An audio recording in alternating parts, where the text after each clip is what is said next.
Souvenez-vous, la France Insoumise avait déposé une motion de censure contre François Bayrou parce qu'il avait, selon eux, franchi une ligne rouge qui est de ne pas avoir élu un Premier ministre de gauche. Voilà, c'est tout. Et le Parti Socialiste et le Rassemblement National n'a pas voté pour cette motion de censure parce qu'il s'est encore rien passé. La ligne rouge du RN, c'est taxer les Français. Si François Bayrou parle de taxer les Français, c'est censure. Donc on attend de voir le budget. Et le Parti Socialiste, j'ai pas compris pourquoi. On va écouter ça après, je dis ça n'a aucun sens. Et du coup, la France Insoumise réalise qu'ils sont ultra minoritaires. Hein. Motion rejetée. Il fallait 288 votes. Il y en a eu 131. Soit 157 votes manquants. Donc ils ont même pas un quart des votes. Ça passe moins bien s'il n'y a pas le RN ni le Parti Socialiste. Bref, le NFP n'est pas majoritaire, épisode 4 514 318. Et donc ça, c'est LFI plus communiste plus écolo. Et il représente même pas un quart des députés. Hein. Sachant que la LFI a gratté des sièges alors qu'ils ont une minorité d'électeurs. Hein. Donc ils sont on ne peut plus ultra minoritaires, les gauchistes. Mais voilà, ils comprennent pas. Là, c'est François Bayrou, pendant son discours, qui cherchait ses papiers. Voilà, il était un petit peu perdu. J'espère que ça passera, parce que c'est libre de droit, mais ça a été récupéré par France Info. Hein, donc c'est France Télévisions, mais on va voir.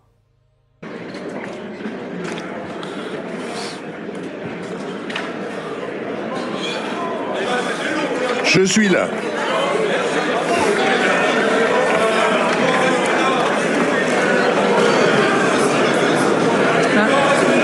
Il y a eu un peu de mélange dans mes pages.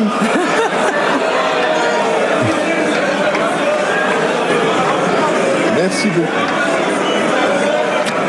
Dans ce nouveau monde.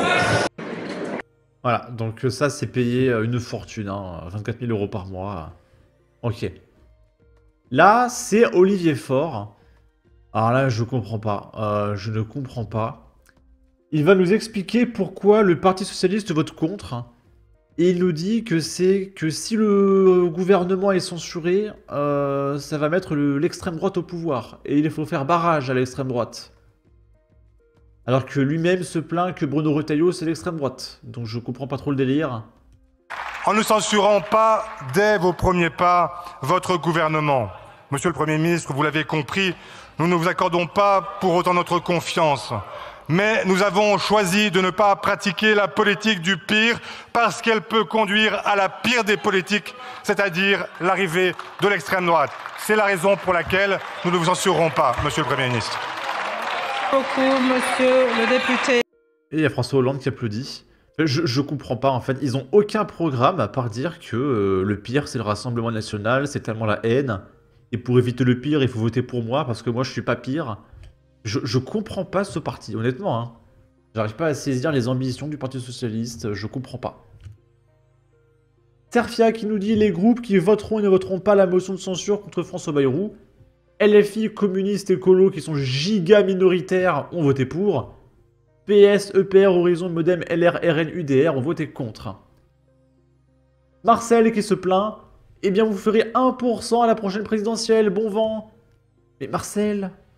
c'est toi qui es minoritaire, en fait. Ensuite, Jean-Luc Mélenchon qui se plaint. Donc, les partis socialistes sont les seuls du NFP à refuser de voter la censure. Il faut que Olivier Faure sorte de cet isolement qui divise le NFP. Et je rappelle que Jean-Luc Mélenchon s'était plaint, et je retrouve pas le tweet, que tous ceux qui refuseront de voter la motion de censure seront exclus du NFP. Et ça a été partagé par Manon Aubry, Mathilde Panot, là, tout le monde disait tous ceux qui ne votent pas la motion de censure seront bannis, virés du NFP.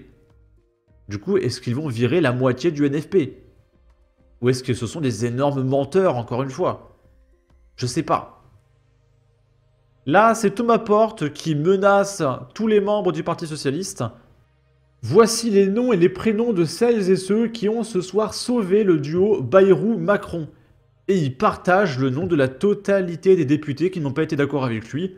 Je suppose pour provoquer un harcèlement de masse. Il n'y a que ça, c'est pour provoquer un harcèlement de masse. Évidemment, il ne sera pas inculpé, évidemment. Là, c'est très rigolo.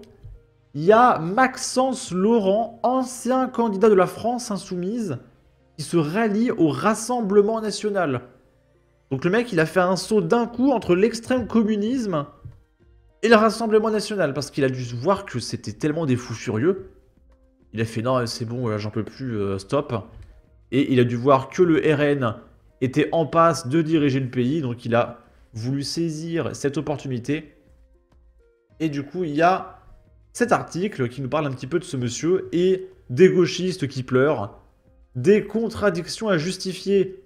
Problème, Maxence Laurent doit faire face à certaines contradictions, comme son appel dans les colonnes de nos confrères de l'Union à ce qu'aucune voix n'aille au Rassemblement National après le premier tour des dernières législatives anticipées.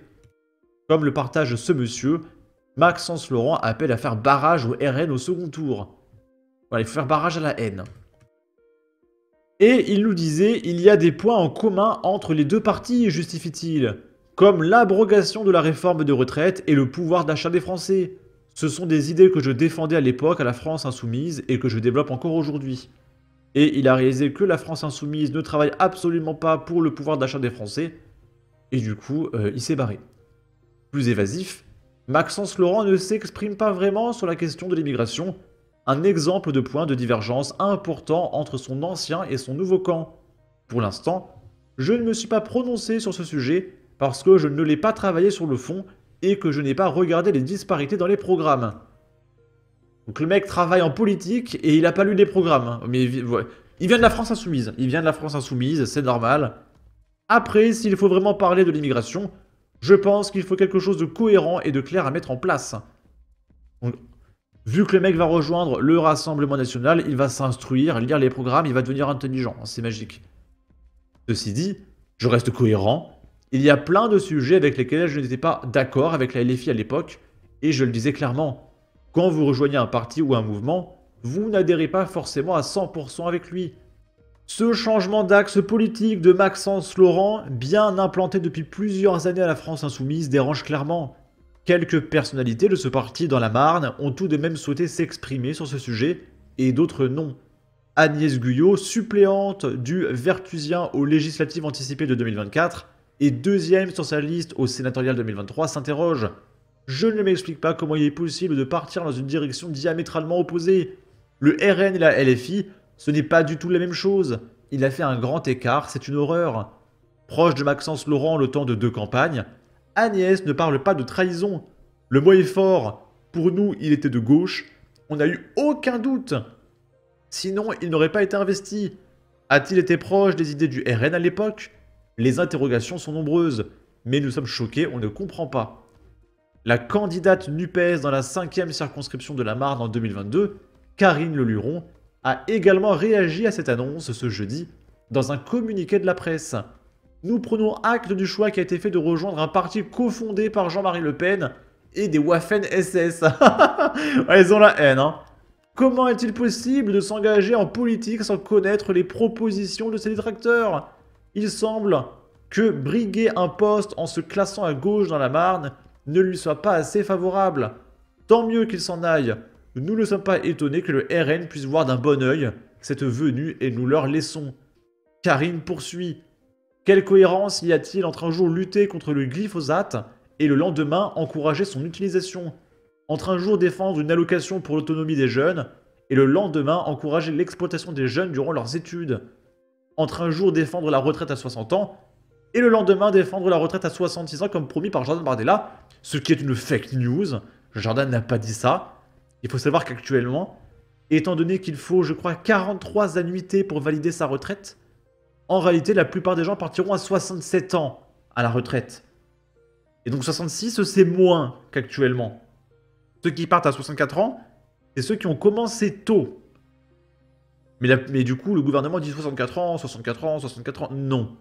La retraite aujourd'hui, c'est 67, parce qu'il faut 43 annuités. Et Jordan proposait 66 ans, soit 1 an de moins. D'accord, mais ce sont des débiles, parce que comme l'a dit notre cher Maxence, les députés LFI ne lisent pas les programmes. Ça peut paraître dingue pour un député, mais oui, les députés ne lisent pas les programmes. Oui, c'est une trahison. Il a trompé ma confiance, la confiance des militants, mais aussi et surtout de milliers d'électeurs. Nous le mettrons face à ces contradictions. Interrogation de son ancienne famille, interrogation aussi certainement des 8845 électeurs de la 4e circonscription de la Marne qui lui ont accordé leur voix l'été dernier. Je comprends que mon choix puisse étonner, se justifie Maxence Laurent, que ça puisse mettre en colère ou frustrer, mais maintenant, je n'ai pas l'impression de trahir mes convictions en faisant cela. Quand on regarde le programme du RN, donc en fait, il a juste décidé de lire les programmes, et il a fait « Oh !»